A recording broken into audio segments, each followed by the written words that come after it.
Corona से अपने आप को पूरी तरह से बचाने के लिए या जो पेशेंट सीरियस हो गए हैं उनको बचाने के लिए क्या कुछ नया आया है, यह बताने के लिए हम आपके सामने आएंगे। मैं डॉक्टर मनीषा बांगर, डिफीटिंग कोरोना वायरस में मनीषा बांगर के साथ में आपको नई नई दवाइयाँ जो मार्केट में आई हैं और उन कितने एफिकेसी है उनकी, यह बताने के लिए हम नए एपिसोड्स लेकर आ रहे हैं।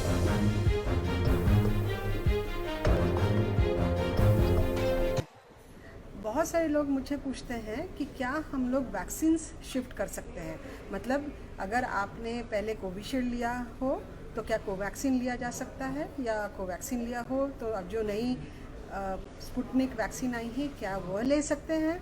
तो नहीं, ऐसा नहीं है। अगर आपने कोविशील्ड ली है तो कोविशील्ड ही लेनी है, अगर आपने कोवैक्सीन ली है तो कोवैक्सीन लेनी है। और स्पुतनिक जो कि अभी मार्केट में आई है वह अगर आपने अभी तक तो किसी ने अभी जस्ट मिलना शुरू हुआ है, लेकिन अगर आप वो लेते हैं तो आपको वही लेनी है। दूसरी बात यह है कि जो ड्यूरेशन है दोनों वैक्सीन्स का, तीनों वैक्सीन्स का जो मार्केट में, इंडिया के मार्केट में अवेलेबल है, वह इस तरह से है। कोवैक्सीन के लिए पहले और 2 डोजेस की ज़रूरत है और पहले और दूसरे डोजेस में 28 दिन का फ़र्क होना चाहिए, बीच में गैप होनी चाहिए। जहाँ तक कोविशील्ड का मामला है वह उसके गैप होनी चाहिए लगभग 12 हफ्ते, मतलब 3 महीने 2 डोजेस के बीच में।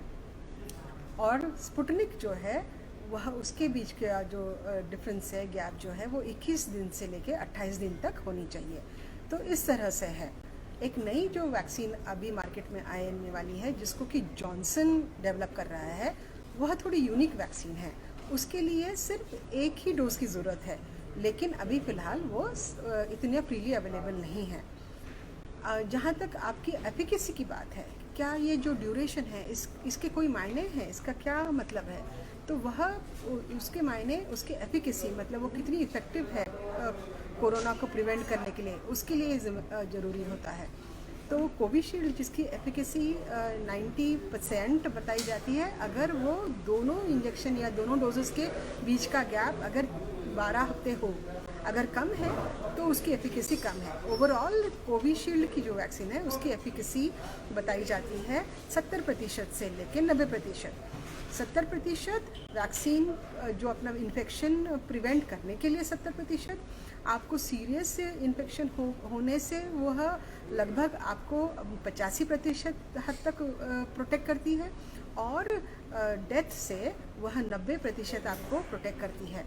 जो 65 साल से बड़े उम्र में लोग हैं उनका प्रोटेक्शन वैल्यू थोड़ा कम है।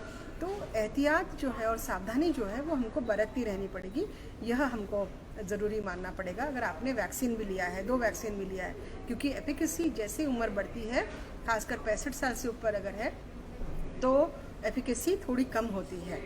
अब अगर हम लोग कोवैक्सीन की बात करते हैं तो लगभग इसी तरह से है। उसकी ओवरऑल एफिकेसी 80% बताई जाती है, और जो सीरियस इलनेस और हॉस्पिटलाइजेशन, वेंटिलेशन पे जाना, ये सारी चीज़ें प्रिवेंट करती है वह लगभग 90% के स्तर पर।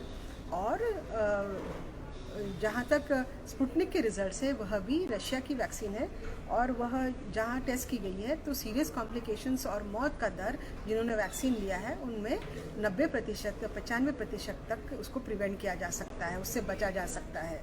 और यही वजह है कि हमको मास्क जो है हमको पहनते रहना है और ख्याल रखना है, क्योंकि अगर आपने सिर्फ 1 डोज वैक्सीन लिया है, वो क्यों ज़रूरी है, क्योंकि अगर आपने सिर्फ 1 डोज़ वैक्सीन लिया है और दूसरे डोज के बीच में भी कोरोना हो सकता है और वह सीरियस भी हो सकता है, और क्योंकि मैक्सिमम प्रोटेक्शन 2 डोजेस के बाद में आती है, 1 डोज के बाद नहीं आती है।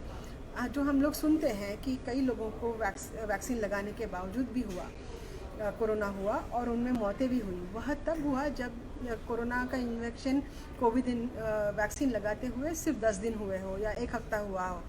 जायज़ है कि उतनी जल्दी इम्यूनिटी डेवलप नहीं हुई, प्रतिकार शक्ति डेवलप नहीं हुई है, और यही वजह है कि उनको वो पहले ही इन्फेक्शन लगा था या उसी दौरान इन्फेक्शन लगा है, और बाद में वैक्सीन का जो प्रोटेक्शन लेवल, प्रतिकार शक्ति डेवलप होने के पहले उनको कोरोना हो गया। तो दोबारा मैं आपके सामने हर वैक्सीन का कितना एफिकेसी है, कितनी इफ़ेक्टिव है, कितना उसका प्रोटेक्शन कैपेसिटी है, इन चीज़ों को लेकर मैं आपके सामने आऊँगी। तब तक के लिए यही जानकारी। और एक नई दवाई आई है रेजेनेरॉन करके, उसके बारे में भी मैं आपको बताऊंगी।